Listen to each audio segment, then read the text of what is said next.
Live from downtown Vancouver at the Vancouver Film School campus, it's time for EP Live.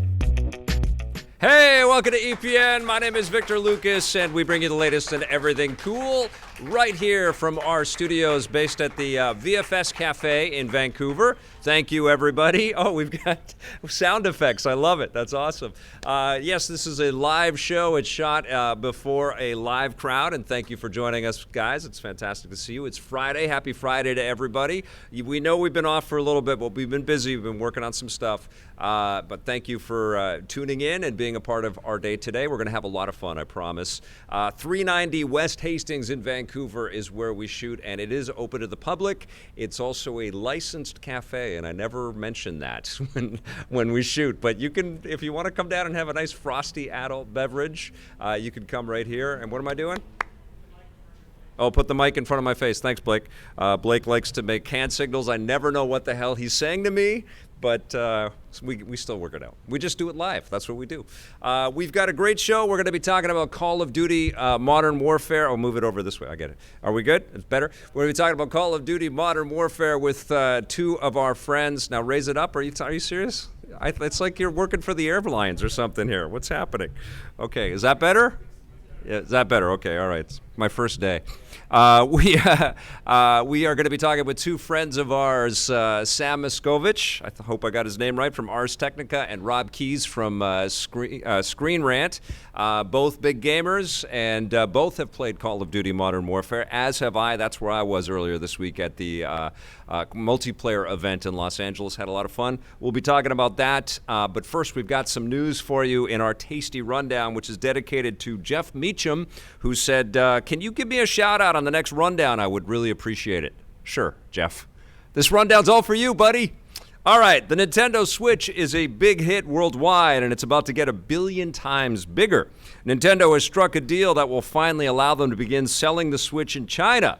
They're partnering with Chinese giant Tencent to release the console in the country, with Tencent handling game ports and localization, as well as building a new online store that will appease Chinese government censors. Although the Switch has been available in Chinese territories like Hong Kong, it hasn't been legally available in mainland China, and therefore missing out on more than 1 billion potential users.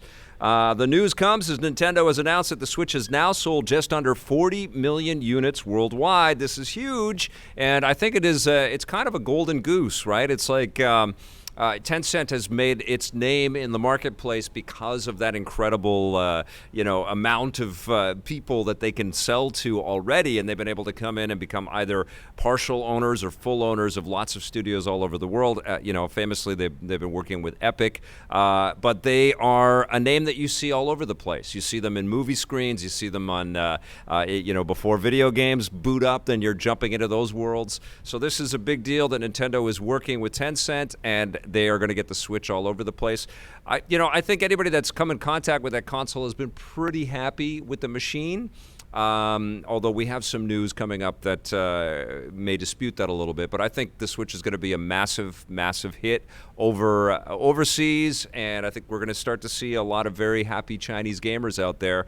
And let's hope that the censorship stuff and all of these different tariffs and this sort of pissing match that's happening around the world, and the cyber intrigue and all that stuff that's happening too, all the spying and some of the malevolence. Let's hope it starts to calm down a little bit, and it doesn't seep into the video game world, because honestly, games are supposed to be just for fun, right? Can't we all just get along and play some games together? All right, well, it turns out that not everyone is a fan of the Nintendo Switch. After the poor reception of the last 2 FIFA games on the Switch, publisher Electronic Arts says that their customers just don't want to play games on that platform. What? That's according to CEO Andrew Wilson, who tells investors that most Switch owners also have other systems like the PlayStation 4 or the Xbox One, and most of them would rather play EA games on those platforms instead, with the exception of FIFA. EA has almost no games on the Switch, while other publishers have been rushing to it thanks to the growing number of users.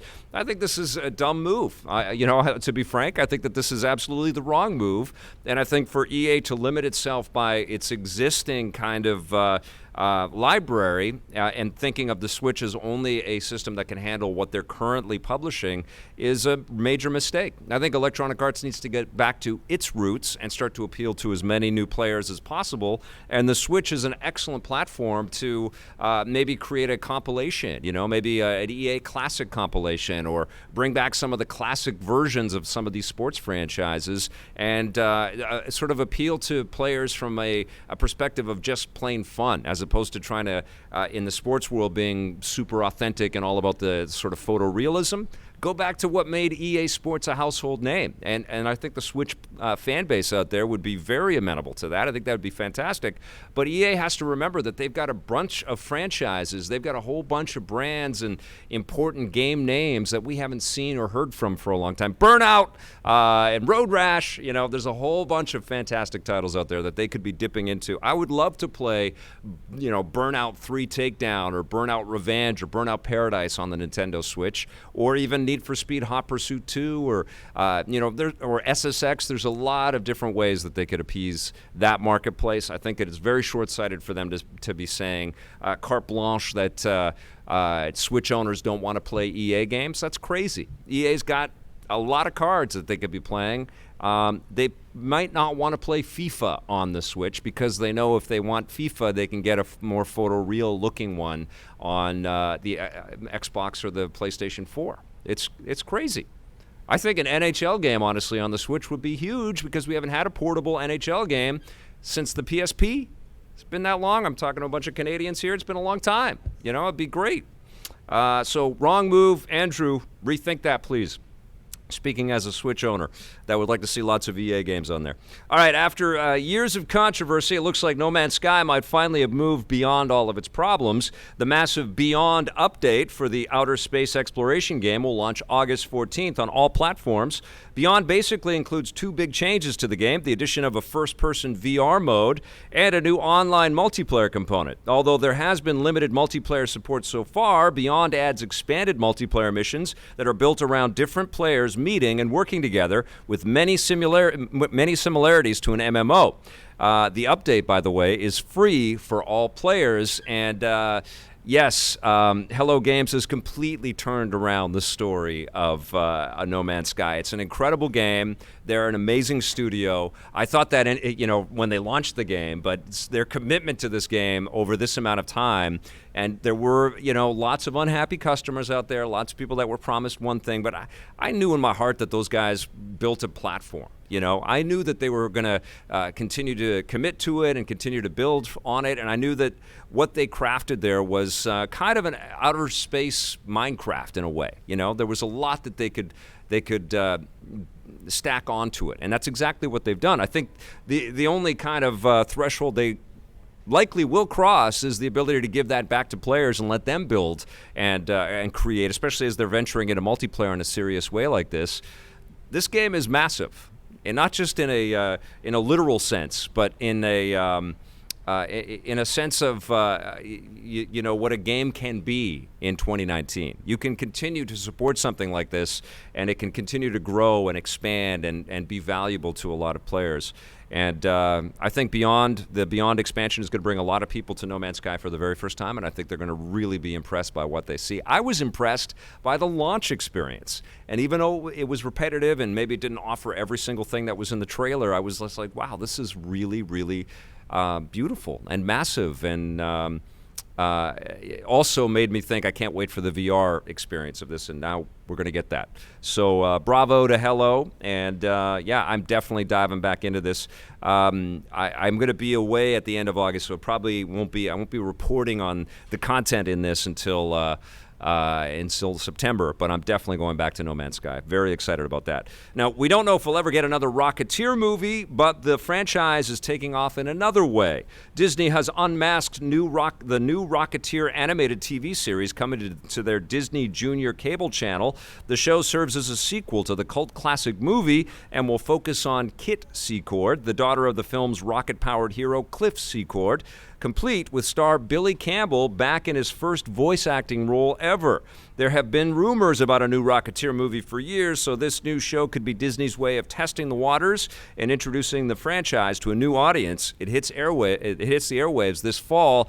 Super excited about this, and kudos to Dennis, one of our regular EP viewers, who forwarded me this in a tweet today.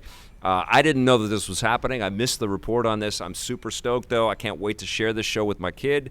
I've already sent an email off to Billy Campbell, who we got to know when he was shooting The Killing here in Vancouver. He's a wonderful guy, and he was very proud of his work on The Rocketeer, as he should be. It was a terrific, ahead-of-its-time film, directed by the guy that directed the first Captain America movie, by the way, Joe Johnston, who worked under Spielberg and Lucas, and worked in the Indiana Jones franchise, and it's got that level of warmth. I've always loved this character. I love the comics as well, so I am fired up, and I can't wait to share this. And my kid has actually seen my Rocketeer action figures, and I pointed out that I got to meet the Rocketeer, and I watched the movie with the Rocketeer. That was one of the cool things I got to do, was sit down and do a behind-the-scenes viewing of the Rocketeer Blu-ray with Billy Campbell, and we just chatted about that. And we posted that on our old site. I don't know if it's still available on our existing site, but we'll try to find it. It was super fun, and he's awesome, and I'm so psyched that he's in this. Very excited about that. All right, everybody, that's our rundown for today. Now let's take a look back at this day and everything cool.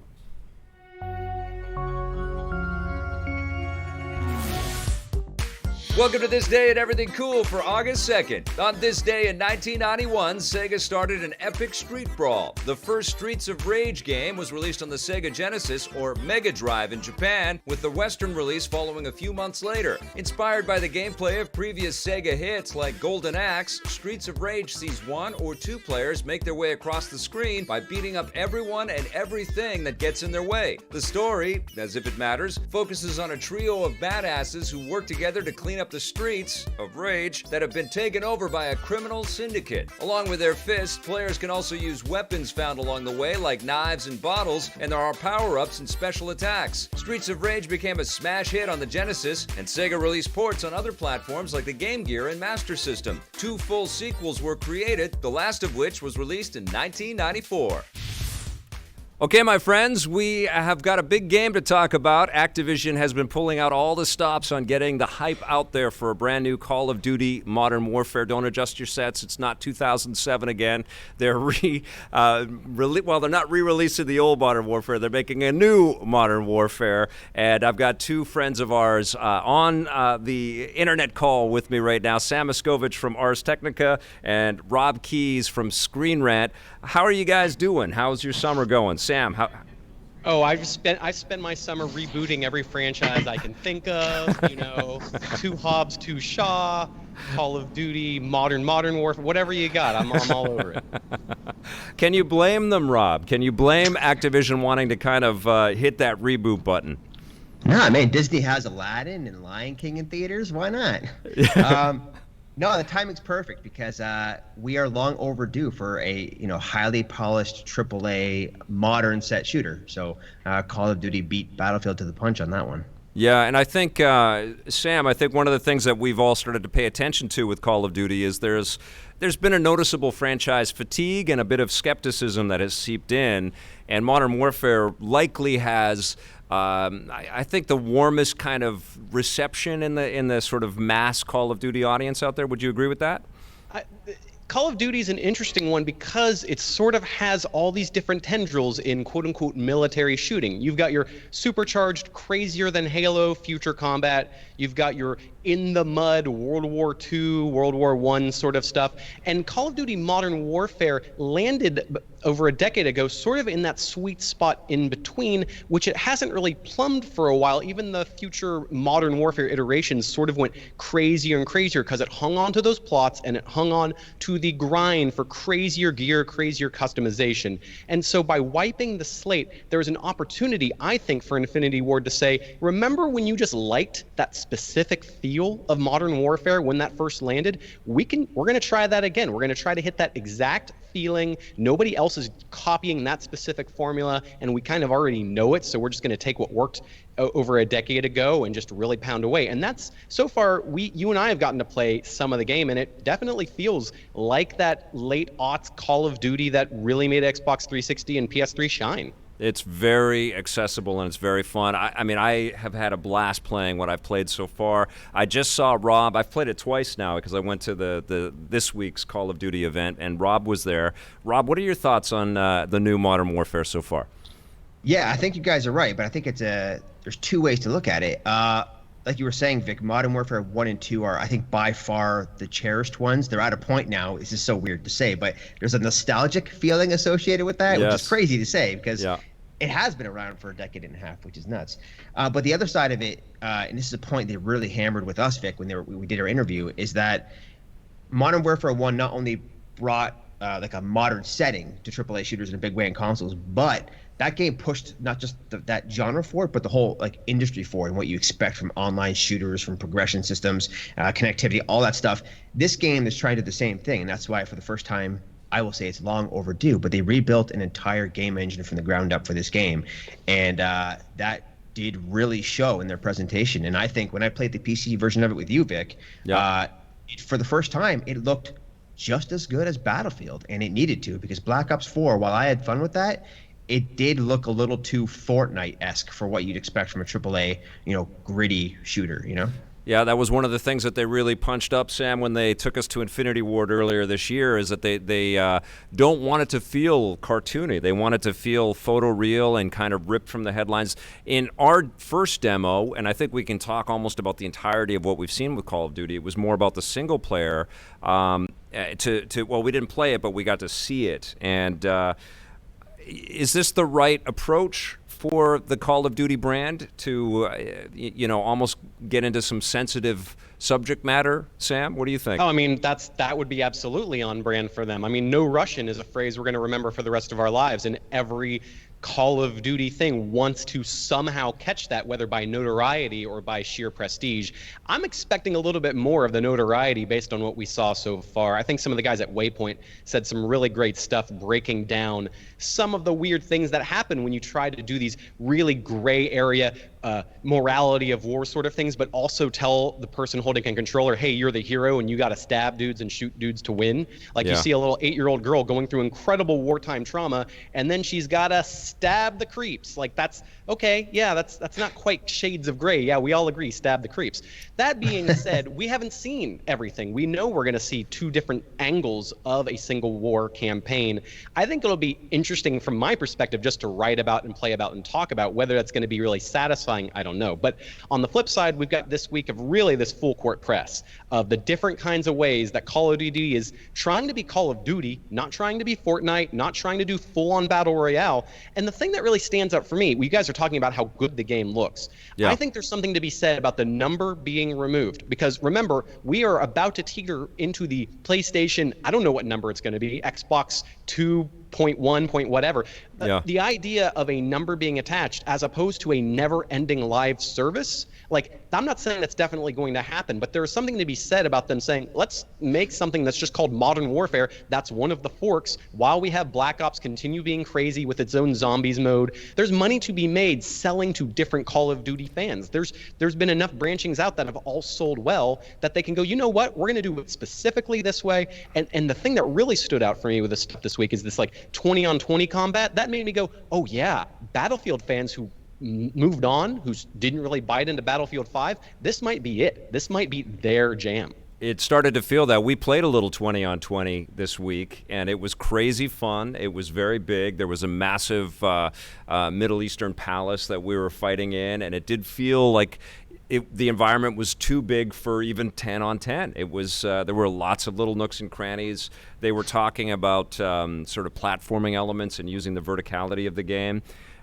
That was one of the most enjoyable moments for me. But Rob, what did you dig the most? Did you like the night vision stuff where they drop out all of the HUD elements, or did you like gunfight mode? What were you digging the most? Yeah, two things. To touch on your player count point, for me, I was always more on the PC side, a Battlefield gamer. I appreciated the big battles with the vehicles, and Battlefield has been stuck at 64 players since that franchise began back in 2003, believe it or not.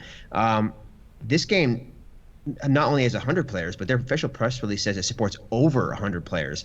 And I think there's more to be said. They were on stage, they teased the large scale battles and more to come on that front. They still could have a battle royale. Yeah. I know they were talking about it last year when Blackout was first announced, that they may do one this year as well. So yeah, so that being part of a live service, we haven't talked about it yet, but this game is the first Call of Duty and first AAA shooter that's premium AAA shooter that is fully cross-platform. Yep. And it's the first Call of Duty in a decade that does not charge for map packs or DLC. So, and dropping the number, I think you're right on the money. This is a live service game to keep people in, keep people on the same playlist, and to grow it with free maps, free weapons, free everything.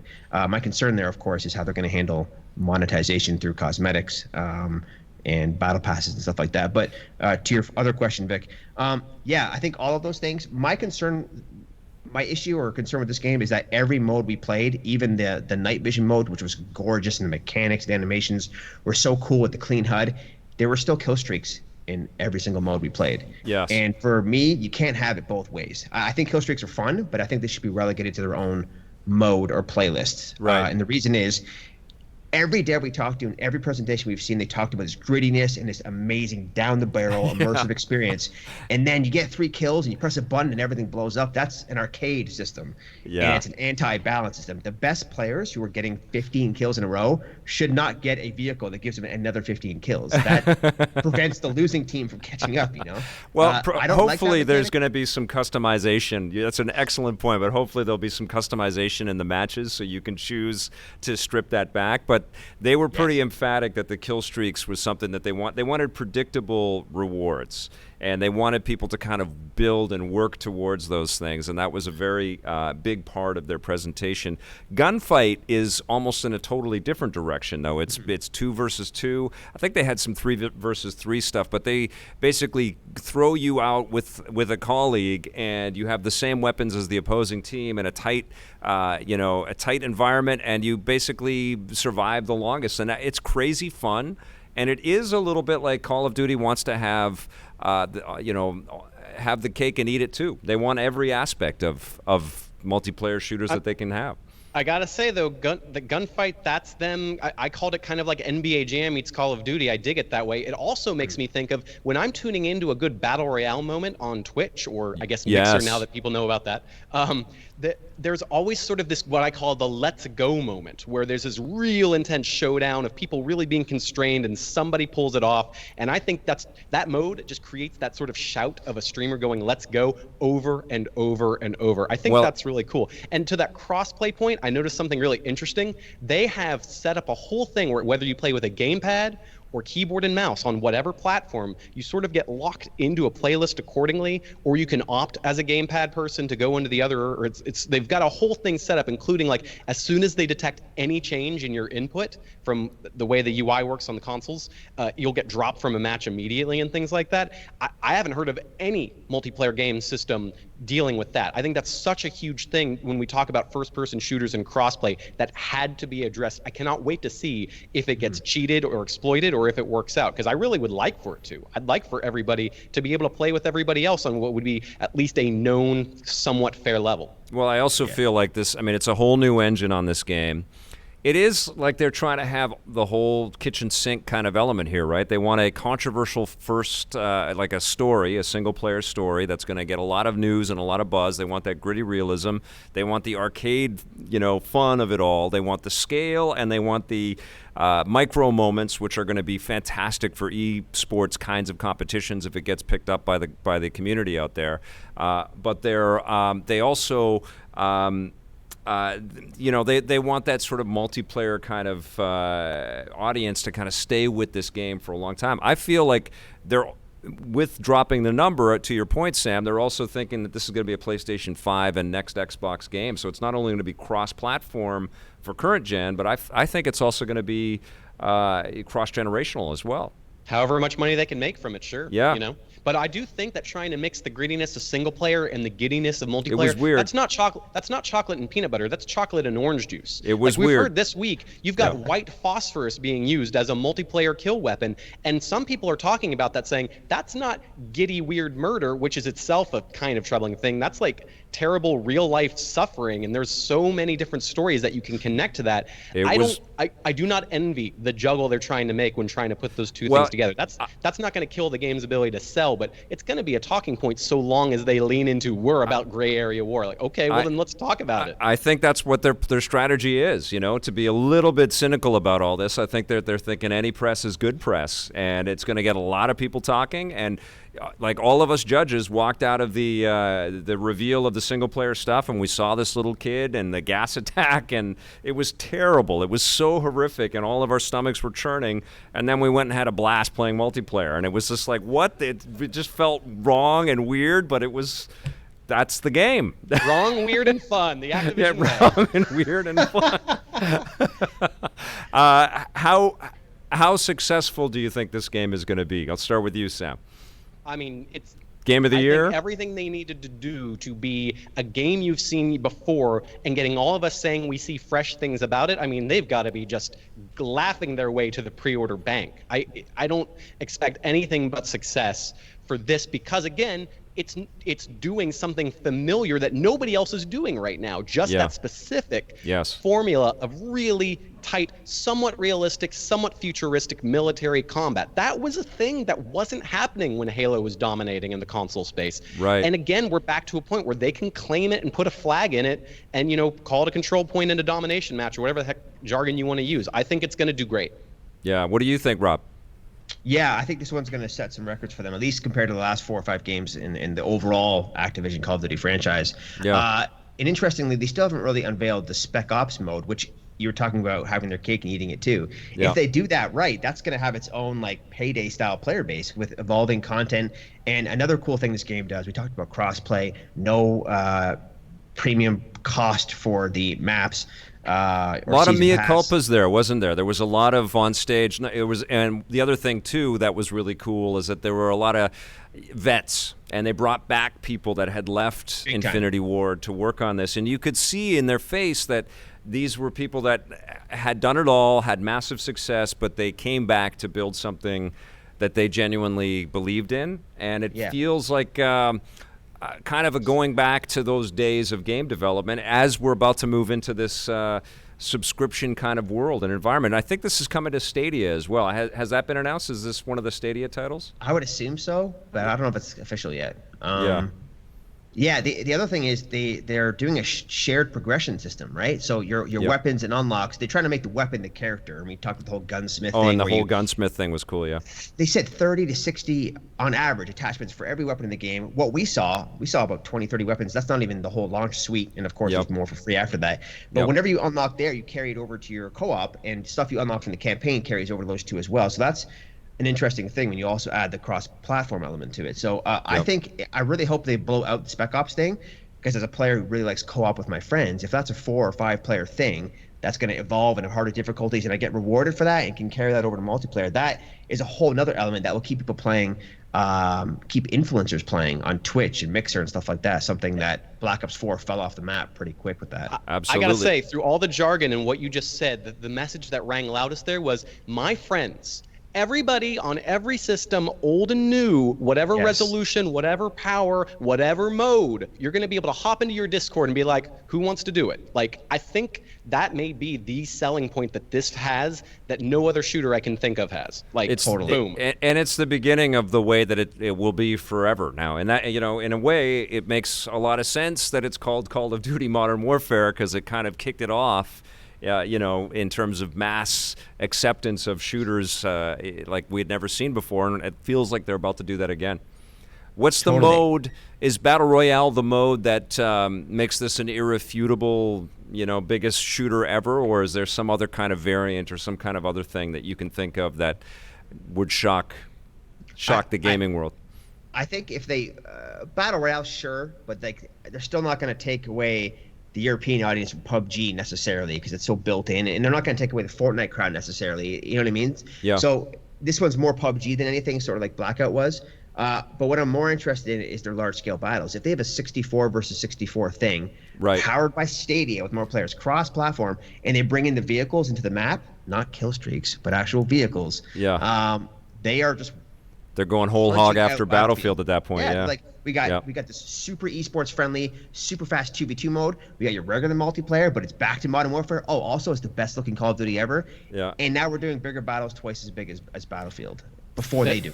Especially if you can have something like that large scale where you've got 3-4 player teams all on streaming platforms in their squad mode with every window up. You know, that's an opportunity. Spec Ops could be the same thing. I think they have enough content that people are excited about that they can take chances with other things they introduce down the line. Right. Another mode later. They could eventually do zombies in 2020. Who knows? That's the thing, is that they have enough room with this whole suite, this whole multiplayer universe they're talking about to essentially tease and trickle. I don't think they're interested in being the indie team that does the crazy experiment that blows us away. I think they're interested in bringing back the feeling of being the #1 big bad shooter that every single kid can't stop talking about. And you don't need to have the craziest indie weird explosive mode to make that happen. Do you think that they're going to continue on this annual release cycle with new Call of Duties, or are they going to just keep augmenting this as sort of the base platform? Oh yeah, that's they're going to have all 3 SKUs still going. That's Activision. Their stockholders have said that forever. That may be the worst thing about it being an Activision machine. But again, they've been doing it for a decade now, where people go, "Oh man, I'm a Black Ops guy. I'm a Modern Warfare guy. I'm a narrative adventure guy, so I don't play any of that." So I'm just saying there's enough room for them to keep on pumping all these out and keep everybody happy in their own camp, and even starting rage-filled tweet wars against each other, which I'm sure Activision loves because it's just Call of Duty versus Call of Duty versus Call of Duty. Yeah, absolutely. Yeah, I think if any year were to take a year off, it would be next year's Call of Duty, because you guys have all read the reports that Sledgehammer's is no longer the lead on that game. It might be a Black Ops 5 or something, which just totally throws their whole schedule, off the map. But I agree. I think having 3 different brands, each having a 3-year live cycle, is healthy enough. And if they do it as well as this, here's the thing. I want to back up a little bit. This is the first time I played Call of Duty, and it was undeniably super impressive, and it worked. We played for 20 versus 20 on the LAN, and it worked. It was super smooth with all the vehicles, with all the mayhem, and it looked amazing. It's so, some of it's so subtle, it's hard to convey with our 1080p capture cards or whatever, or telling people. But once people get hands-on with that, especially in the PC version or next fall when the next PS5 comes out, that is when you're going to see it. Because on PS4 still looks a little, PS4 is an older console, but on the PC, it's gorgeous. It plays so well. It's gorgeous. You have seen no Call of Duty like it. And it's hard to. And it's also not it's not so fast that it's unwieldy, and it's not like especially with the critics, the reviewers. We're not the best. We're not the esports athletes out there. You're pretty damn good though, Rob. I got to say, but it wasn't like we were all just getting killed the second we put our boots on the ground. It felt like we had time to sort of set up our shots and find sniper positions.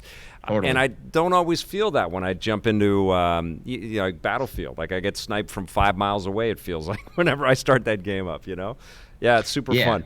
Is this the game that you are most excited for the back half of 2019? And if not, God, you don't want this whole episode to go crazy with me going on about Outer Worlds. Come on, guys. Come on. Outer Worlds. Next week. We'll do a whole 37 minutes about I don't know if you guys talked about it this week on EPN, but Outer Worlds hands-ons have been starting to trickle out. Holy cow. Over at Ars Technica, we're all about that Fallout juice. So. Oh, now we're allowed to talk about it?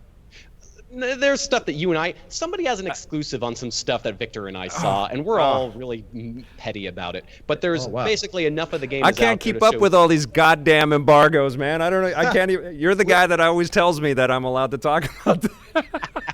We just went through a preview for that today, but it doesn't go into the details of the gameplay stuff you're talking about.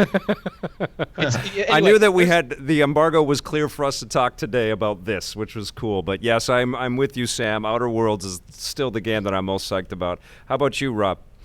That's a good question.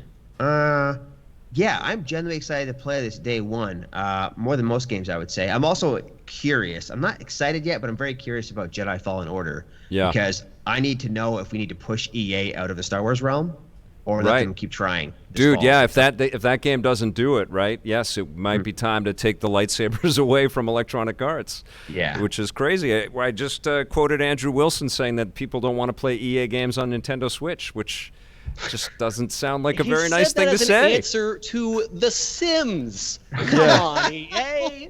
The Sims on the Switch, right? Yes. Madden helmet rendering. We're talking about locking people into a bathroom and watching them pee themselves to death.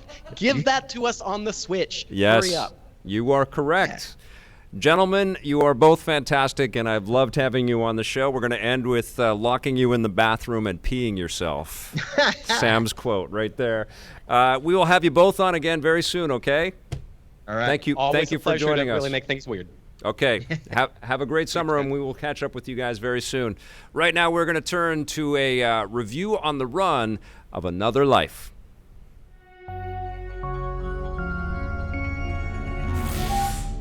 We interrupt this broadcast for an emergency alert. The Department of Defense is confirming reports of an unknown object entering Earth's atmosphere. Anytime you're talking about a new science fiction series starring Katie Sackhoff, you've got my attention. At Netflix, you have done that with your new show called Another Life. Now, Katie Sackhoff, of course, was Starbuck in my favorite science fiction series of all time, Battlestar Galactica, which was led by Ronald D. Moore. And if you've never seen BSG, make sure you race to get that into your mind. It's an incredible series. Now, Another Life is kind of another story, I'm sad to say. I was going into this show with high expectations and a lot of hope and a lot of love in my heart, and I have to say right out of the gate that there is some fine work in here, but it just doesn't resonate. It doesn't have that sort of well-crafted, organic feel that the best science fiction does out there. This mission cannot and will not fail. I actually like Katie Sackhoff, who plays the commander, the captain of a starship called the Salvari. They want me to lead the mission. Which has to go on this very dangerous mission into the far reaches of space because some alien artifact has landed on Earth, and there's a signal being transmitted that scientists on Earth, one of the scientists played by Justin Chatwin, is actually the husband of Katie Sackhoff's character, and they're trying to figure out whether there's a threat involved with this communication that is happening, and they're trying to decipher the sort of resonance and the signals that are coming off of this giant fortification that has just suddenly appeared on Earth. So you get a little bit of intrigue and a little sort of mystery solving happening on Earth, and you get this spacefaring Star Trek light, Battlestar Galactica light drama that's happening out in space. There's some high-minded kind of sensibility here. The idea that an alien species has sort of contacted us and, we're trying to decipher what their plans are and how they're communicating. All of that stuff is always intriguing, and it's, becoming more and more topical as we send, more and more space vehicles that can get into deeper and deeper space out there. It's a fascinating concept. It's just not handled with the greatest care. Oh, God, no. It feels very manufactured. It feels like the whole show was just conceived and created in a machine. And it takes little bits and pieces of things that we are familiar with. Justin Chatwin, by the way, was Tom Cruise's son in War of the Worlds. So there's this element of familiarity. Katie Sackhoff came from Battlestar, so we have some trust there. Tyler Hoechlin, who's played Superman in the Supergirl TV series, pops up in here. And every once in a while, you see some familiar faces that you recognize from other fantasy or sci-fi kind of infused entertainment out there. The problem is that this doesn't really have the weight. It doesn't have any kind of sustenance to it. And I think a big issue here is that most of the cast are these really young, and I don't mean to sound ageist here, they can be young, but they just don't have the intelligence or the maturity, their characters, the way that they're presented. And I don't think it's the fault of the actors. I think the actors were up to the challenge. I just think that they're written so poorly. Everybody's kind of bickering and pissy, and there's just this over-the-top crazy drama that happens it's not just like infighting on the spaceship. It's, some existential threat is happening. Somebody's locked in an airlock, or somebody's been infected by something. And every episode, it feels like certain doom is going to befall everyone. What's that? And there is a little red shirt kind of stuff happening in the show where people do pass away. There are threads of caring about some of these characters. And I like the relationship between Justin Chatwin and his little girl and Katie Sackhoff's little girl. I thought that was kind of cute. And I like that they were two professionals trying to make sure Earth was safe. But I didn't like them. Here we go. one of my challenges with this show as well is the cinematography and the framing and the lighting is all just so flat. And one thing that I really picked up on is it always looks like they're in boiler rooms that very much look like sets on Earth, but they're always in screwed up boiler rooms and they're fixing pipes, and it always looks like they're band-aiding or duct taping everything together and, you know, like trying to take chewing gum out of things and stop steam leaks and things like that. It just looks so phony and so forced. It's time. I just wasn't along for the ride, and this was just starting to grate on my nerves. And I think of vastly superior shows like The Expanse, which also has a boatload of younger actors, but it's just much, much more maturely created. And, you know, all of the sets and the environments and the technologies of The Expanse feel very rooted in reality and believable, you know? And as much as they can have great science fiction adventure in The Expanse, it doesn't feel contrived. And that's exactly how Another Life kind of feels to me. It feels contrived and forced and mechanical, and I just did not enjoy myself with this show. I'm going to give it 4.5 out of 10. Okay. All right, yes, avoid Another Life. It is not a very fun show at all, which is too bad. I was looking forward to it. You know, one of the things that I discovered is that Netflix is working with algorithms to cast their shows now. It's not just algorithms to sort of tailor the content towards people. It's like they use the artificial intelligence that they have to kind of put the right pieces together. And in that particular case, the machines failed us. It wasn't good. I'm going to try to catch up with The Expanse, and I'm going to do a full review of that show because I've been having a blast with that. I had a couple of good questions here about Call of Duty. One of them was from Sam Machkovech, who said, is it important? I think, hold on, I'm trying to find it. I'm scrolling to it. 1 second, Sam Machkovech, I want to get this right. No, can't find it. Is it more important to respect the source material of real-world warfare at the risk of alienating your fan base? I think it's important for developers to chase a dream. And we get good art when the creators are sort of left to an ambition that might not be just in the service of financial rewards. Now, Call of Duty gives this platform a lot of opportunity to try different things because most of the time they are massive successes, but artistically and creatively, and you know, I think Nintendo's a pretty good example of this, even though they use a lot of their same you know, characters and properties and franchises. They endeavor to start gameplay first, and they endeavor to kind of challenge us in our perceptions of things with the titles that they make. And they doesn't always work for them either, but I think it's great that Activision is giving Infinity Ward and all of these veteran developers that have made lots of excellent games the chance to kind of try something new. Now, I don't know if it's going to turn out great. I don't know how I'm going to feel after I play it, but I did like that uneasiness of seeing the single-player stuff that I've seen so far, and I felt like a badass playing the multiplayer. It's really fun, so I think it's going to work out for them. But we'll know soon. Comes out in October, and the one thing that we didn't talk about is there's betas available for everybody. I think there's some exclusive beta things happening with PlayStation, but in mid-September, people are going to get a nice, big, healthy, heaping, free dose of Call of Duty multiplayer because I think they really believe in it. So we'll be able to start to tell how good that game is going to be very soon. But let's talk about a game that was very good that we may have not talked about in a little while. Here's a buried treasure for you. My buried treasure for today is something that I experienced while playing around with the Rotor Riot controller for my phone. It is Geometry Wars 3 Dimensions, which came out in 2014 originally, and then in 2015 for the iPhone and Android platforms out there. And I was most recently playing it on the iPhone, and it handles wonderfully. There's no excuse for you not to track down this game because it's on Xbox One, at Mac OS X, it's on Windows, phones, it's everywhere, and it's absolutely phenomenal. It's a dual dual stick shooter where you're doling out all kinds of punishment to all kinds of shapes that are coming at you, fast and furious like. You've got different boss battles that you've got to encounter in the adventure mode. You've got different obstructions and sort of level layouts. Basically what they did is they took that sort of core Geometry Wars experience of, you know, staying alive inside of a box, and they expanded upon it. You can still play in classic mode. You get all kinds of great little pickups and power-ups, like a drone that will fly around and sort of shoot for you, or there'll be a magnet drone that will fly around and collect all the gems that will increase your multiplier and boost your scores eventually. This is a game filled with challenge and frustration and a lot of, let's play one more time. Okay, one more time. Okay, one more time. Jose Sanchez, Don Fubar, is one of the best Geometry Wars players I've seen in my life. He was always up there near the top of the leaderboard. It still stands the test of time. It's a classic. Go look for it. Geometry Wars 3 is absolutely a buried treasure.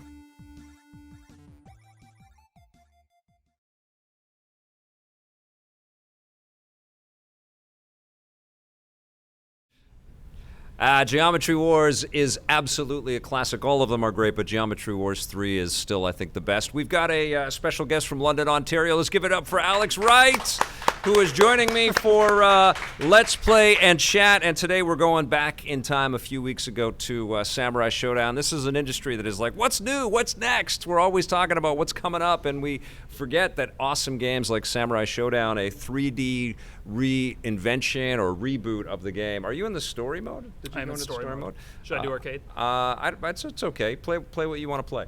But I think you're going to jump in and start. Basically, story mode gives you a bit of a training.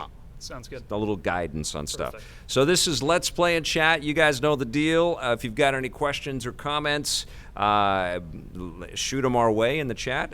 Just want to do some hellos to people. Hello, Blair Farrell. Scenes in the review look like they were pulled straight from Arrival. Yes, talking about Another Life. I think I talked a little bit about Arrival and also Annihilation. Both of those movies in the review, but edited down because Blake makes me sound a lot smarter than I am every day. Thank you, Blake. Love you, buddy.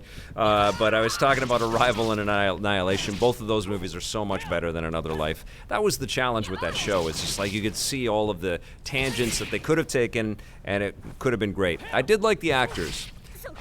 Even though there were a lot of like really young people that just didn't look like they were fit to be on a mission, they were still charming enough. But their characters were stupid, and the way that they were scripted was just bad. So that's why we moved on from there.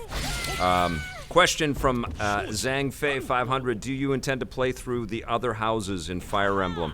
I'm still addicted to that game. I'm playing as the Black Eagles still. I will go back. I think so. I think it's my favorite of the Fire Emblem games. I'll tell you how good the game is. The game is so addictive and easy to play and easy to get lost in for all of its different tangents, all of the storytelling and the beautiful cut sequences. It's so good that when I went to LA, even though I'd reviewed it, and I usually pack up stuff and I move on to the next one, I brought it with me. But not only did I bring it with me, I bought reading glasses. So, because my eyesight on the near stuff, you know what happens as you get a little bit older, it starts to get a little bit blurry. Well, I wanted to see every crisp, beautiful detail in Fire Emblem. So Fire Emblem was the catalyst for me to actually go out to the store and buy reading glasses so I could see it better in portable mode. And that's pretty rad that a game is just like that inspiring to like take care of my vision, you know? It's so freaking good. I can't relay how good it is. It's just, enough. It's amazing. D-Dub, as saying that they have data on people not wanting their games on Switch is like Vic complaining we don't play his games on Switch. There aren't any, so how could he say otherwise? I don't know what he's saying, D-Dub. I don't know what you're saying. Oh, he's got internal polling. Okay. Yeah, it's pretty short-sighted. Do you guys all think it's pretty crazy for Andrew Wilson? Like, we need Andrew Wilson to come out and say, like, Andrew, you're a good dude and you've done a lot of amazing things, but we need you to come out and talk about EA from a different vantage point than we're not doing this because we don't think people are. Like, we need some, you know, like, words from you that are encouraging about EA, you know, like, here's what we got planned, and this is going to blow your mind, and we've been talking with players, and we got you covered with Jedi Fallen Order, and wait till you see what we've got cooking. Saying we're not putting stuff on Switch anymore because we don't think anybody likes our games on Switch. Like, what kind of news is that? That's terrible, man. Yeah. FIFA is not a barometer. FIFA, Michael, one of our guests here, is saying that FIFA didn't sell. That's not a barometer. FIFA is better in other variations. It's clear, like you can look and say, well, you know, it's going to look and play better somewhere else. But if you were playing, you know, a revitalized Need for Speed, or if they made FIFA Street, if they focused on an element that was catered to the Switch, and not trying to be a dumbed-down version of what's superior somewhere else, especially because that market is mature and, you know, it's catering to the more and more to the hardcore sports fan that looks at that as almost like a ticket to a season pass to go and see the real-life games. They're going to choose the better machine. EA should have done some experimentation. If EA said, we're making SSX 3 again for the Switch, I think there would be people showing up for that, you know. Totally, you know, or yeah, I think Sam's right on the money here with the, yes. Geek Hero of Comics and Consoles says the Switch is my main system now. I'm a Nintendo fanboy to the extreme. It's not that I don't play EA games on the Switch, it's that I don't play EA games. Jedi Fallen Order is their last chance for me. Jedi Fallen Order should be on the Switch, you know? And not only do I think that they should be supporting the Switch, I think that they should be supporting the Switch more. They should be saying to Nintendo, we believe in this concept. They've sold 40 million. That's almost half of what PlayStation has sold, and PlayStation has 3 years on the Switch, you know, and they're about to launch a brand new Switch Mini that's not any more powerful, and it's selling out like crazy. And they're about to go into China. They're going to be a huge, huge machine for a long time. If EA feels like they don't have the horsepower of what exists with the Switch, they should invest in Nintendo making the Switch advance so that their existing library can be ported beautifully to that system. They should say, not only are we going to bring our games to it, here's some money to kind of flip those switches, no pun intended, you know, to make a more powerful console that can run all of this stuff. Anyways, Victor Lucas, when will you sell your bathwater? From Blake Siefkin. I'm never going to sell my bathwater. What a weird question. Blake, you get my bathwater for free, buddy. EA deserves better for the Switch. Okay, it's like Vic complaining that we aren't playing his games. Right. It's like you're not playing my games. I don't have any games. They don't even have a game of his own, so why can't you say why you play something that isn't available? Yeah, I don't think that the litmus test should have just been FIFA. Blair Farrell, Stop Skeletons, did a video about MK portable games. The Switch port of MK11 sounds insane, like it's online only. Yeah, I don't know if just making ports is the right way to sort of gauge the value of the Switch either. It's a different kind of machine, but it's clearly one that people can have great success on. Ungabar Plays, question, have you had the chance to play Wolfenstein Youngblood, and what are your thoughts about it? And yes, I have played a little bit of Wolfenstein Youngblood. I played it at a preview event, had an incredible time. Jeff Keighley was my partner, and we were having a blast killing Nazis together. We were going to play it today. Alex was going to play it today, but it was causing our system to kind of be a little bit buggy. It wasn't, we think it might have been the copy protection or something, but it wasn't going to both of the screens. And I was about to stream it on my home machine, but on my television at home, on my PS4 Pro, there's all this weird kind of static in the dark areas on the screen. So when I was playing the game, there was these little white dots all around in all of the sort of nooks and crannies, and I'm like, what the frack? So I deleted the game and reinstalled it, rebooted the PS4 Pro, and it's still there. It's a very weird thing, so I feel like there's something weird about the software. Maybe it's copy protection stuff in there or something, I don't know, but I've got to figure it out before I give it a review, because I didn't see any of that when I played it in the preview stuff. And I did love the previous Wolfenstein games. I know that this one's more engineered to be games as service, but I still want to give it some real time. I canceled my Youngblood pre-order when I heard it was mini Destiny and microtransactions. Yeah, can microtransactions just die already? I'm so tired of talking about them, right? Aren't you guys? 100%. Right? Like, let them just die. And I don't know what it's going to be. I know a lot of studios are doing well with free-to-play, but it's frustrating. It's exhausting. It's exhausting to be a player and to start a game, and then there's a million different menus telling you how you're supposed to pay for things or buy the crystals so you can play for.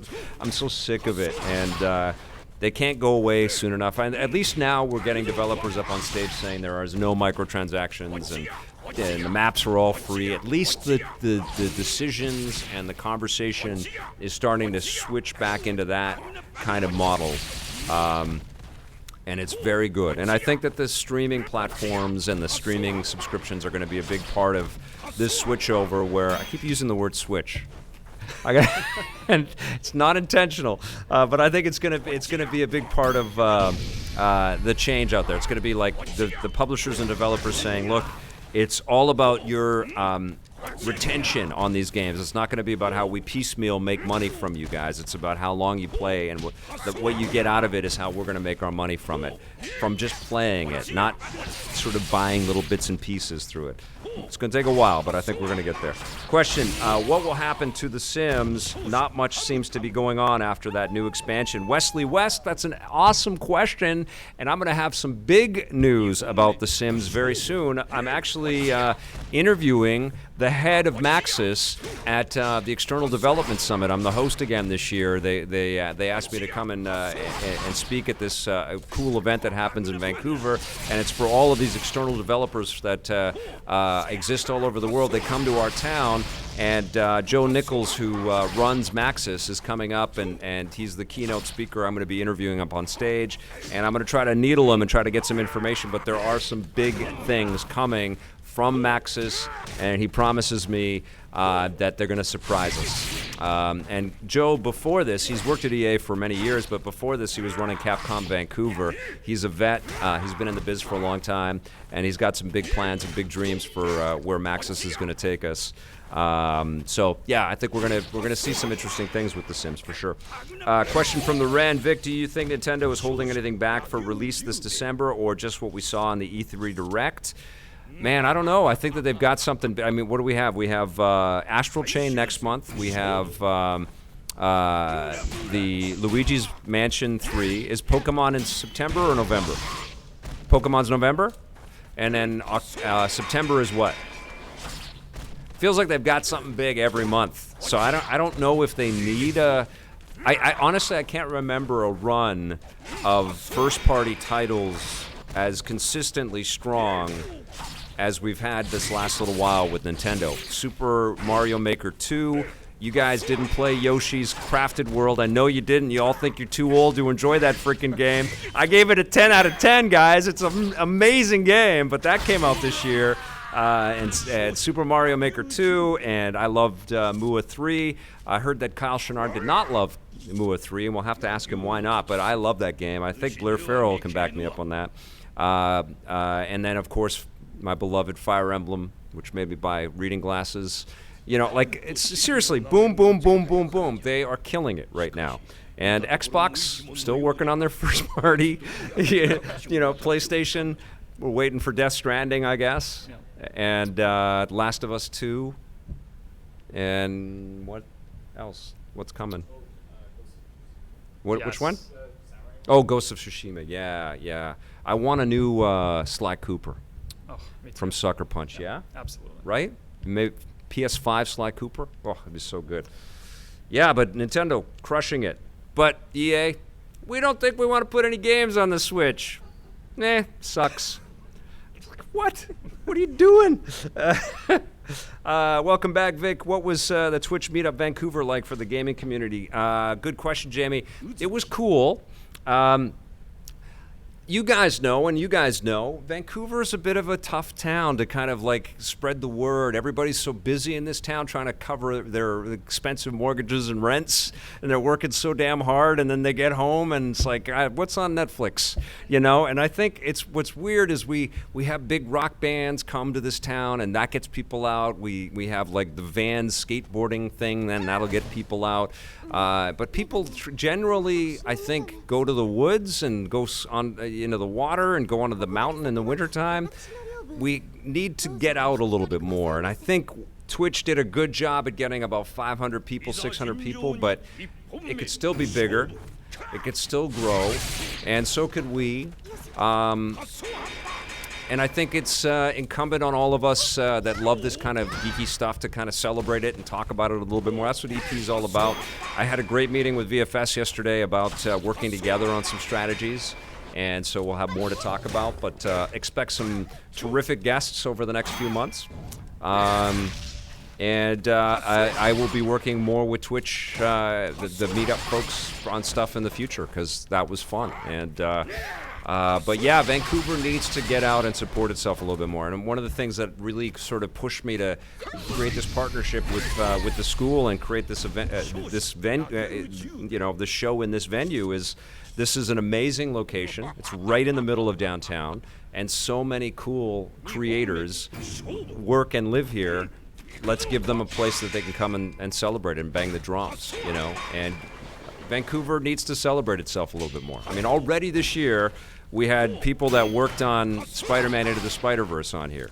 We've had Rod Ferguson from the Coalition. When David Hayter was here, he was here. Sam Witwer was on here. Last week, we had one of the visual effects leads on Stranger Things 3.